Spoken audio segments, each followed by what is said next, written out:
मेरा नाम प्रिया है। मैं मुंबई में मीरा नगर में रहती हूँ। मेरी खूबसूरती के चर्चे सिर्फ मेरे घर तक ही नहीं थे, बल्कि घर से बाहर कॉलेज में भी थे। अपने नाम की तरह मैं बहुत ही खूबसूरत थी। मेरा रंग बिल्कुल दूध सा सफ़ेद गुलाबी गाल थे। जब मैं हंसी तो मेरे गालों पर डिंपल पड़ जाते थे। मेरी खूबसूरती कमाल की थी, लेकिन कभी कभी जैसा हम सोचते हैं वैसा नहीं होता।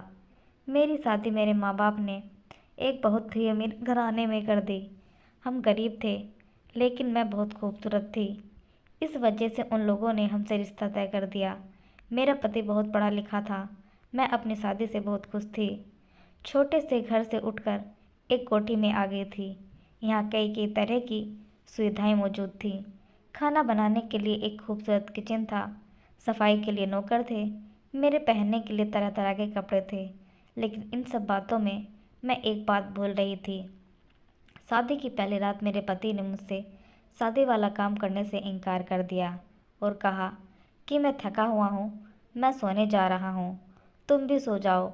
मैं यह सोचने लगी, इतनी खूबसूरत लड़की जो शादी वाली रात और भी खूबसूरत लग रही थी, उसे कोई मर्द कैसे इस तरह मना कर सकता है।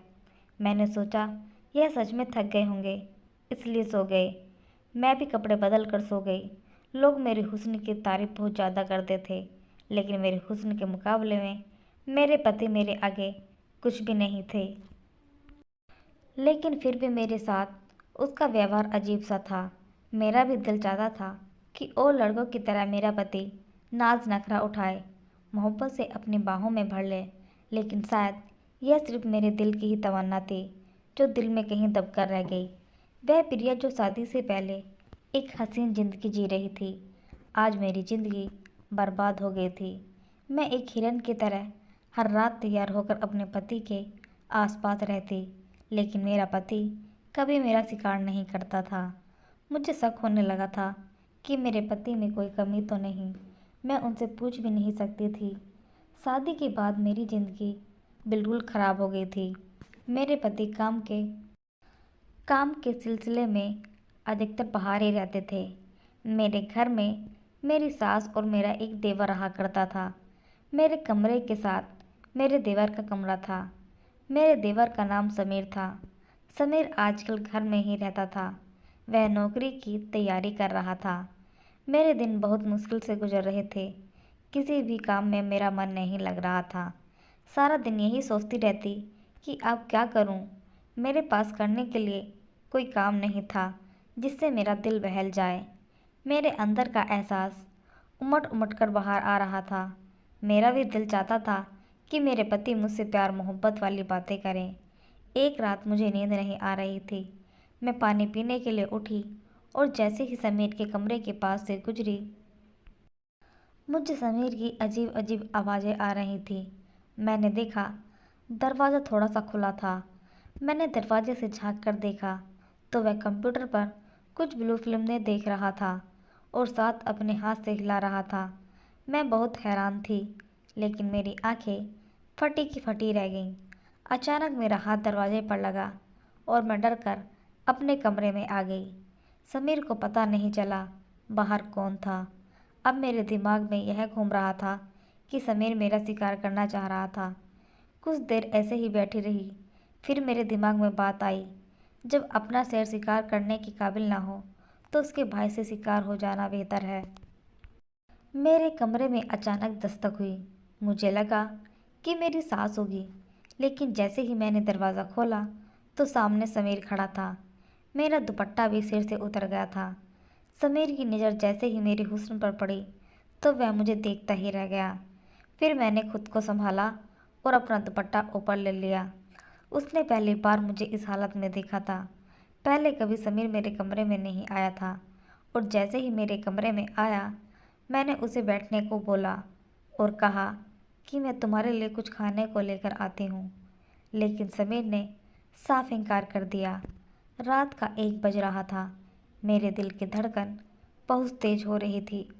मेरा देवर कहने लगा, जब आप मेरे कमरे में झांक रही थी तो मैंने आपको देख लिया था। मुझे एसी में भी पसीना आ रहा था। समीर कहने लगा, भाभी मैं जानता हूँ आपको क्या चाहिए?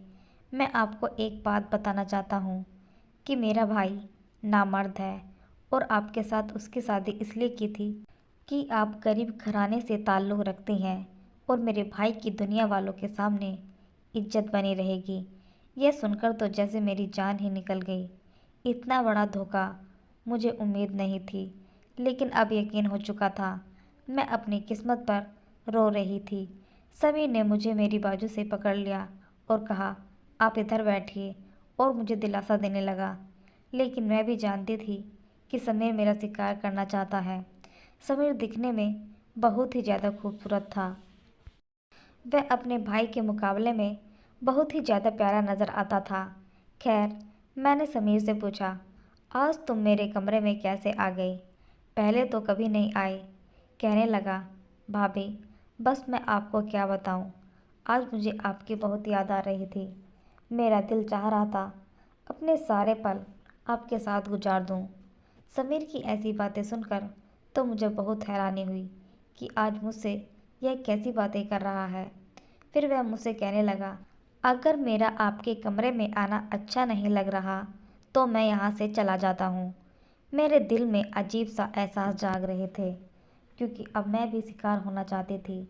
मैंने कहा, नहीं समीर, ऐसी कोई बात नहीं, तुम जब चाहो मेरे कमरे में आ सकते हो। फिर मैंने कहा, मेरे पास आकर बैठ जाओ। जैसे ही मैंने उसे अपने पास बैठने को कहा, उसकी आंखों में एक अजीब सी चमक दिखाई देने लगी। भाभी, बस सारा दिन बहुत बोर हो जाता हूँ। मैंने दिल में कहा कि मैं तो तुमसे भी ज़्यादा बोर हो रही हूँ। एक तुम ही तो हो जो मेरी अंदर की आग को बुझा सकते हो। कहने लगा, अम्मा तो सो रही हैं, सोचा आपके साथ आकर गपशप कर लेता हूँ। और पूछने लगा, भाभी, भैया कब तक आएंगे? मैंने कहा, वह 1-2 हफ्ते में आ जाएंगे। मैंने समीर से पूछा, तो तुम ऐसे क्यों पूछ रहे हो? ताकि हमारे बीच कोई ना आ सके। मैंने अपने देवर से पूछा, मतलब क्या है तुम्हारा इस बात का? उसने मेरे दोनों हाथों को थाम लिया। मैं समझ चुकी थी कि मेरे साथ किस बारे में बात कर रहा है। फिर समीर मुझसे कहने लगा, भाभी प्लीज़ मेरी मदद करें कि शायद उसे किसी चीज़ की ज़रूरत हो। मैंने पूछा, समीर, तुम्हें क्या हुआ है? तुम्हें क्या चाहिए? कहने लगा, भाभी प्लीज़ मुझे सुकून दे दो।